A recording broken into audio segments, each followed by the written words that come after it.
मेरा कर्मा तू, मेरा धर्मा तू, तेरा सब कुछ मैं, मेरा सब कुछ तू।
सब आ गए हैं,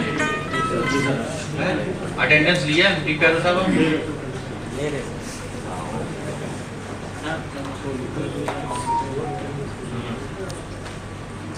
क्योंकि कल सेक्रेटरी नहीं थे, इनके लिए हम बता दे रहे हैं। वीडियो साहब आपके आप सब आ गए? हाथ खड़ा करते हैं। सेक्रेटरी कितने आए गिन लीजिएगा। 4 5 6 7 8 11 12 13 14 15 16 17 कितने हैं सेक्रेटरी आपके? जी प्यारो साहब फोन कर लो, अगर कोई मिस हो गया है तो पनिश हम कर देंगे। सुन लीजिए, सारे वीडियो आ गए हैं।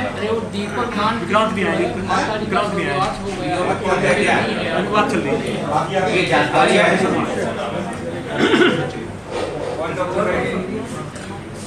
होटल में कौन कौन आए हैं, हाथ खड़ा कर दें। 1 2 3 4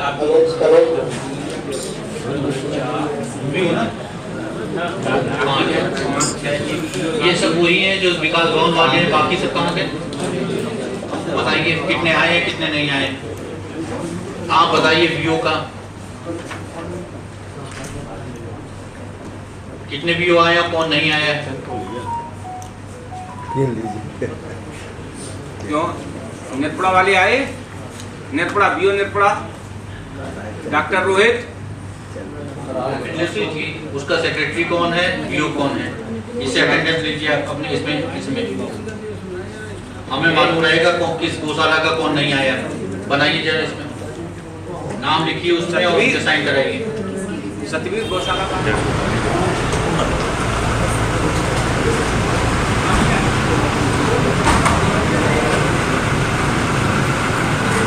ये थोड़ा साइड हो जाओ।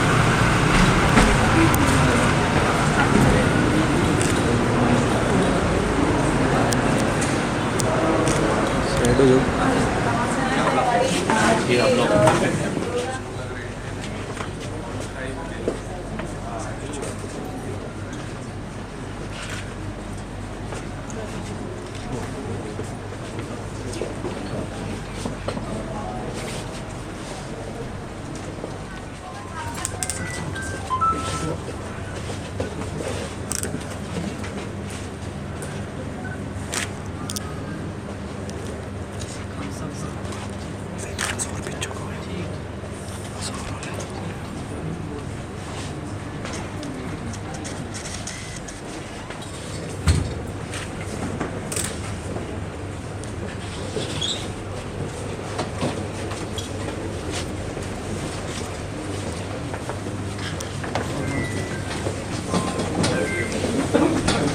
मनाएंगे और हम उनकी स्मृति में उन्हें श्रद्धांजलि अर्पित करेंगे। जो लाखों लोगों ने अपना जीवन खोया, उन्हें हम शहीद के रूप में याद करेंगे।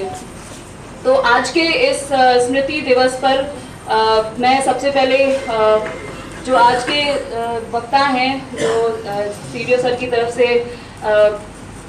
निर्देशित किया गया है, मैडम पूजा स्टाफ की तरफ से, वो कुछ आप सभी को बताएंगी। सेक्रेटरी हैं ये मैडम पूजा। आदरणीय जिलाधिकारी महोदय, मुख्य विकास अधिकारी, आदरणीय जिला विकास अधिकारी एवं आदरणीय जिला पंचायत राज अधिकारी महोदय एवं सभी सभा में उपस्थित सभी अधिकारियों को मेरा नमस्कार। विभाजन विभीषिका स्मृति दिवस पे मैं 2 लाइन कहना चाहूँगी कि ये किस लिए मनाया जाता है। जैसे अभी मैम ने बताया, तो मैं दोबारा ये 2 लाइन कहना चाहूँगी कि 1947 में देश के बंटवारा हुआ था, और उस जो वो बंटवारा हुआ था बड़ा दर्दनाक हुआ था। उस दर्द को कभी नहीं भुलाया जा सकता। उस बंटवारे में नफरत और हिंसा की वजह से हमारे बहुत से भाई बहनों की जान गई थी। उन भाई बहनों के संघर्ष और बलिदान को याद रखने के लिए ये विभाजन विभीषिका स्मृति दिवस मनाया जाता है, और इससे हमें यह सीख मिलती है, हम अपनी आने वाली पीढ़ी को ये बता सकते हैं कि नफरत में किसी का भला नहीं हो सकता। धन्यवाद। वक्ता खड़े हैं डीपीओ सर नरेंद्र मिश्रा जी, आप बोलेंगे। महोदय, परमादानी मुख्य विकास अधिकारी महोदय एवं जो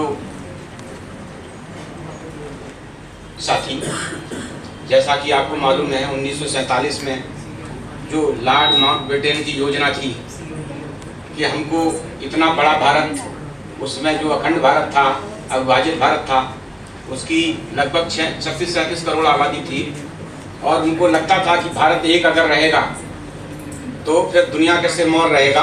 तो उन्होंने इसलिए विभाजन की योजना बना ली थी, धर्म के आधार पर भारत को विभाजन करने का बना लिया था। और उसमें जब विभाजन का स्थिति हुई 14 अगस्त को, तो देश में दोनों तरफ पंजाब प्रांत और जो बंगाल प्रांत थे, इनको इन्होंने विभाजन करने की योजना बनाई, और भीषण दंगे, उस दंगों में लगभग 1.5 करोड़ लोग जो है इधर के उधर हो गए, और 15 लाख के लगभग लोग मारे गए। महिलाओं के साथ बलात्कार, बच्चों की जघन्य हत्या, लोगों का पलायन, मतलब दुनिया की सबसे बड़ी त्रासदी थी जो अविभाजित भारत को जो विभाजन करने की योजना थी। आज भी दुनिया के अनेक देशों में भारत की प्रगति कर रही है। उनको नहीं लग रहा है भारत जो जीडीपी में आज से 10 साल पहले 9वां स्थान था, आज 4वां स्थान आ रहा है, 1 साल के अंदर 3रा स्थान आ जाएगा। उनको ये भी लगता था आज भी भारत जीडीपी में दुनिया में सर्वश्रेष्ठ बढ़ती हुई इकोनॉमी है। इसीलिए इन सब चीज़ों को देखते हुए लगातार टैक्स पर टैक्स दुनिया के लोग भारत को नीचा दिखाने के लिए तत्पर हैं। मैं आप लोगों की बस शॉर्ट में मैं एक छोटी सी कविता सुनाना चाह रहा हूँ। कुमार विश्वास जी की कविता है, कुछ इससे मिलती जुलती है। शोहरत न अता करना मौला, दौलत न अता करना मौला, बस इतना अता करना चाहे, जन्नत न अता करना मौला। समय वतन की लौ पर जब, समय वतन की लौ पर जब कुर्बान पतंगा हो, होठों पर गंगा हो, हाथों में तिरंगा हो, हाथों में तिरंगा हो, बस एक सदा ही सुने सदा।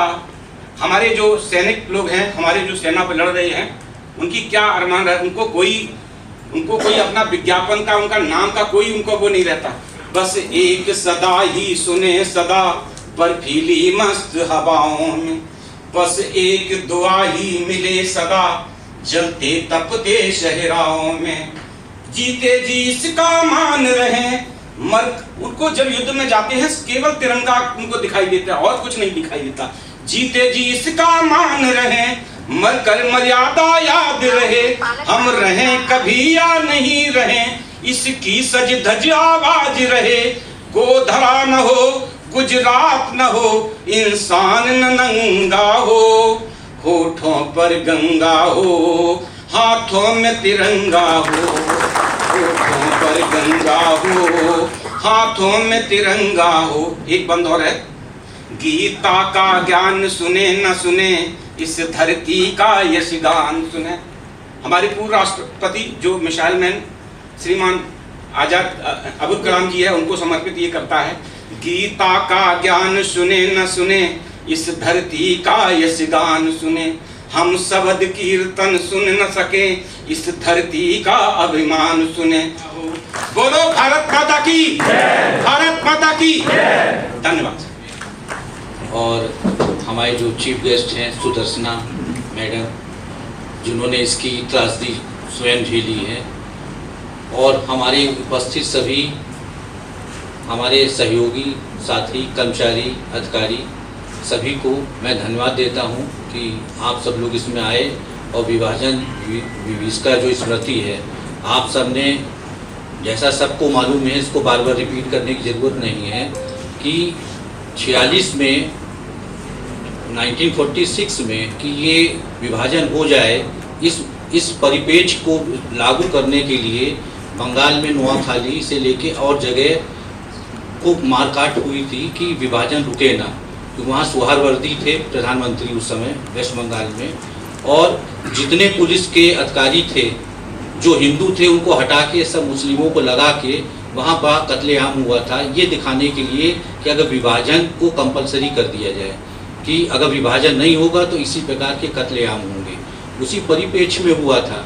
जैसे आप सब लोग भी हिस्ट्री पढ़े होंगे मोहम्मद तुगलक वाला, कि जब एक दौलताबाद राजधानी चेंज हुई थी, उस उतने भर में जो विस्थापित हुए थे उसमें कोई अटैक नहीं हुआ था, उसमें हजारों लोग मारे गए थे। आप अपने किराए के घर में भी रहते हैं, जब विस्थापन होता है तो वो आपको पीड़ा देता है।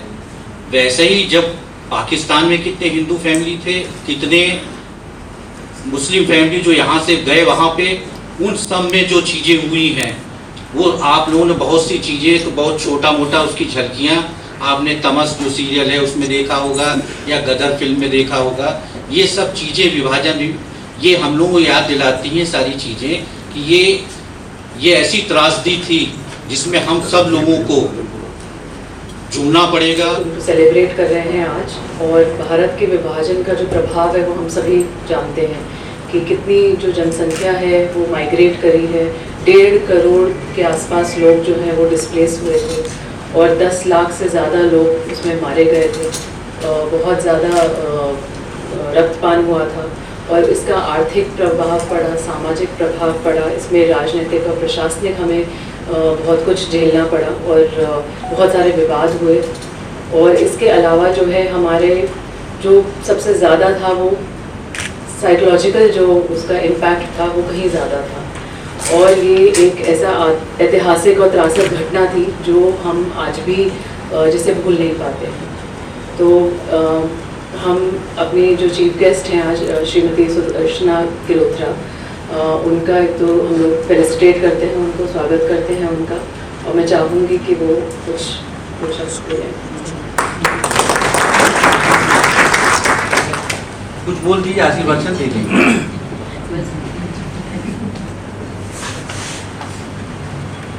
सब मिट गए जहां से, कुछ बात है कि हस्ती मिटती नहीं हमारी। सदियों रहा है दुश्मन दौरे जहां हमारा, सारे जहां से अच्छा हिंदुस्तान हमारा। जय Hind. Thank you so much. इसके बाद हम लोग स्टार्ट कर रहे हैं।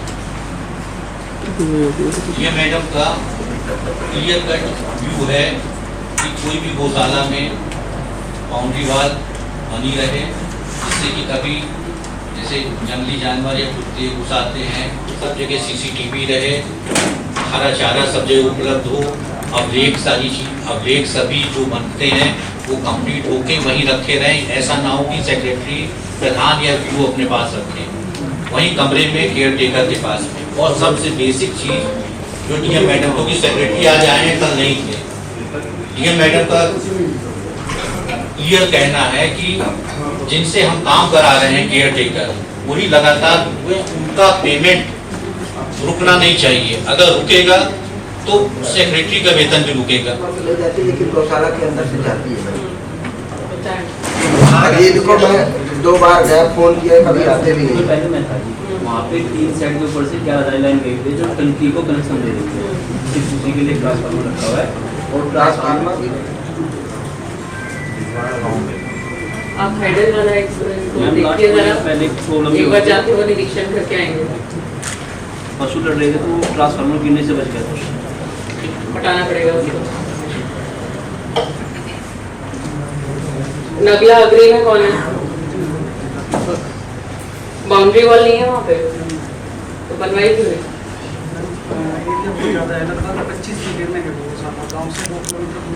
तो ये पता है कि हमने बाकी गौशालाओं में जहाँ बाउंड्री वॉल नहीं है वहाँ टिन शेड लगवाया हुआ है। मैम जिस एजेंसी से बनवाई गई थी गौशाला, उसमें उन्होंने जो बाउंड्री कराई थी उन्होंने वो भी केवल 2 साइड की कराई थी। तो ग्राम पंचायत से 2 साइड की बाउंड्री कराई थी, क्योंकि छोटी ग्राम पंचायत है, काफ़ी टिन शेड लगाए थे ना हमने कि नहीं लगाए थे? कुछ गौशालाओं में लगाए थे, तो इसमें क्यों नहीं लगाए थे? 3 शेड लगाने में लगभग 6, 7, 8 लाख रुपये का खर्च है। तो ग्राम पंचायत में उतना उपलब्ध नहीं है। ये किसको बताया आपने? किसको बताएं? उसको बालगुल बताओ। अभी की है, ठीक है। तो ये आप जो एस्टिमेट आएगा वो उनको दे दीजिएगा, get it done. Nagla agree में भी ये फजलपुर में भी बाउंड्री की प्रॉब्लम है, बताओ। कई बार मवेशी लड़ते हैं, तोड़ के बाहर चले जाते बताओ भाई। कुत्ते भी अंदर आ जाते तुम बताओ पहले वाले जो है, अगर उसको नहीं जानकारी हो, गए ही क्या गया नहीं हो क्या अपने तो गए गाँव नहीं हो में? तुम, एक तो नहीं जानकारी है। ये कभी फोन नहीं उठाते, उनको जाने की फोन करें। लगभग 70-72 हो गए थे, इसमें निकल के बाहर नहीं आए।